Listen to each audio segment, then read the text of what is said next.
Shalom saudara, kita jumpa lagi dalam renungan harian GP Kris Pangkal Pinang. Hari ini kita akan merenungkan dari Kejadian pasal 40. Mari kita berdoa mohon pimpinan Tuhan. Bapa, kami mengucap syukur untuk hari ini. Kami mengucap syukur untuk kasih dan rahmat-Mu. Dan kami mohon pimpinan Tuhan, bila sebentar kami akan kembali merenungkan firman-Mu. Tolonglah kami Tuhan, untuk kami boleh mengerti kehendak-Mu dalam hidup kami. Terpujilah nama-Mu, demi nama Tuhan Yesus kami berdoa. Amin. Mari kita dengarkan Kejadian pasal 40. Sesudah semuanya itu terjadilah bahwa juru minuman Raja Mesir dan juru rotinya membuat kesalahan terhadap tuannya, Raja Mesir itu. Maka murkalah Fir'aun kepada kedua pegawai istananya, kepala juru minuman dan kepala juru roti itu. Ia menahan mereka dalam rumah kepala pengawal raja, dalam penjara tempat Yusuf dikurung. Kepala pengawal raja menempatkan Yusuf bersama-sama dengan mereka untuk melayani mereka. Demikianlah mereka ditahan beberapa waktu lamanya. Pada suatu kali bermimpilah mereka keduanya, baik juru minuman maupun juru roti Raja Mesir yang ditahan dalam penjara itu. Masing-masing ada mimpinya. Pada satu malam juga, dan mimpi masing-masing itu ada artinya sendiri. Ketika pada waktu pagi Yusuf datang kepada mereka, segera dilihatnya bahwa mereka bersusah hati. Lalu ia bertanya kepada pegawai-pegawai istana Fir'aun yang ditahan bersama-sama dengan dia dalam rumah tuannya itu. Mengapakah hari ini mukamu semuram itu? Jawab mereka kepadanya, Kami bermimpi, tetapi tidak ada orang yang dapat mengartikannya. Lalu kata Yusuf kepada mereka, Bukankah Allah yang menerangkan arti mimpi? Ceritakanlah kiranya mimpimu itu kepadaku. Kemudian juru minuman itu menceritakan mimpinya kepada Yusuf. Katanya, Dalam mimpiku itu, tampak ada pohon anggur di depanku. Pohon anggur itu ada 3 carangnya, dan baru saja pohon itu bertunas. Bunganya sudah keluar, dan tandan-tandannya penuh buah anggur yang ranum. Dan di tanganku ada piala Firaun. Buah anggur itu kuambil, lalu kuperas ke dalam piala Firaun. Kemudian kusampaikan piala itu ke tangan Firaun.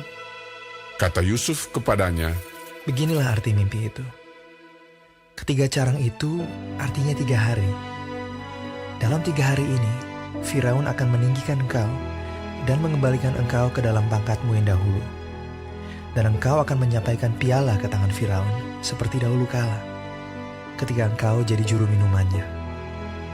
Tetapi ingatlah kepadaku, apabila keadaanmu telah baik nanti, tunjukkanlah terima kasihmu kepadaku dengan menceritakan hal ikhwalku kepada Firaun.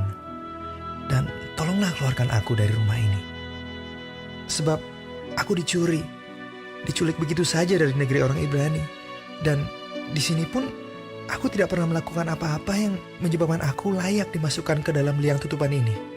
setelah dilihat oleh kepala juru roti betapa baik arti mimpi itu, berkatalah ia kepadanya, Aku pun bermimpi juga. Tampak aku menjunjung 3 bakul berisi penganan. Dalam bakul atas ada berbagai-bagai makanan untuk Fir'aun, buatan juru roti. Tetapi burung-burung memakannya dari dalam bakul yang di atas kepalaku. Yusuf menjawab, Beginilah arti mimpi itu. Ketiga bakul itu artinya 3 hari. Dalam 3 hari ini, Firaun akan meninggikan kau tinggi ke atas dan menggantung kau pada sebuah tiang. Dan burung-burung akan memakan dagingmu dari tubuhmu. Dan terjadilah pada hari ketiga, hari kelahiran Fir'aun, maka Fir'aun mengadakan perjamuan untuk semua pegawainya. Ia meninggikan kepala juru minuman dan kepala juru roti itu di tengah-tengah para pegawainya. Kepala juru minuman itu dikembalikannya ke dalam jabatannya, sehingga ia menyampaikan pula piala ke tangan Fir'aun.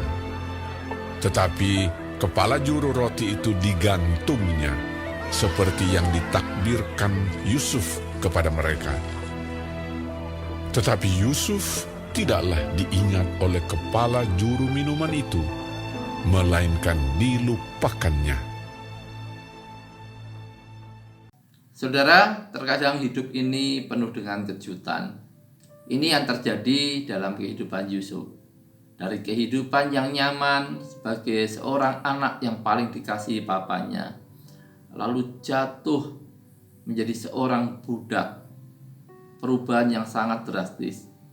Belum cukup, setelah itu dia pun ditahan. Dia dikondisikan menjadi seorang penjahat.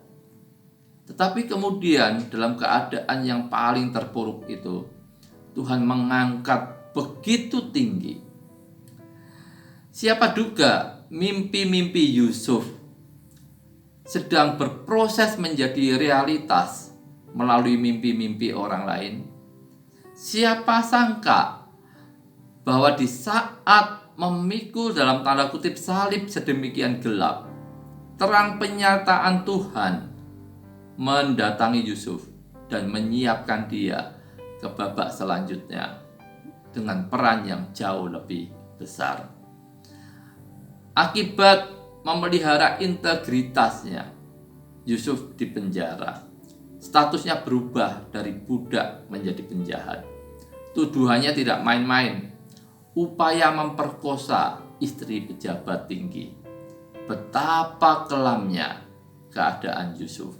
Ia tidak punya lagi harapan untuk berjumpa dengan keluarga.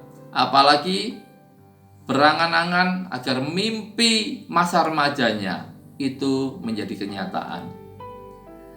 Namun apa yang untuk kebanyakan kita membuat putus asa dan meratapi nasib, sama sekali tak menyurutkan keelokan sikap Yusuf yang selalu berintegritas dan siap jadi berkat.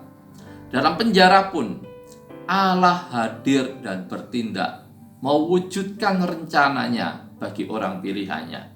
Pertama, ia bekerja dalam sikap dan perhatian Yusuf. Yusuf tanggap melihat gelagat dan yang nampak pada wajah dua orang pejabat istana yang dipenjarakan Firaun.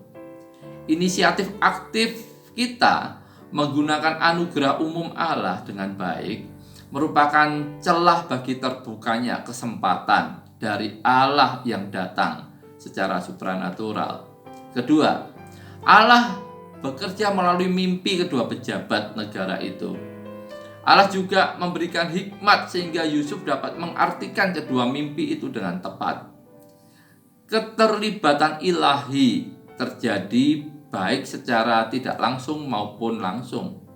Namun Yusuf masih harus menunggu proses lain yang akan Allah kerjakan dalam diri orang nomor 1 Mesir. Sebelum akhirnya Yusuf siap didudukkan di atas tahta yang mempengaruhi dunia saat itu. Tuhan membentuk Yusuf dengan berbagai pengalaman kesusahan untuk membekalinya agar peka dengan kesusahan orang lain. Tanpa mengalami kesusahan, bagaimana mungkin Yusuf memiliki kepekaan terhadap orang yang sedang susah? Maka saudara, janganlah kita bersungut-sungut, hadapilah setiap babak baru dalam hidup kita dengan semangat untuk melihat apa yang Allah ingin kita pelajari melalui semua itu. Amin. Tuhan Yesus memberkati.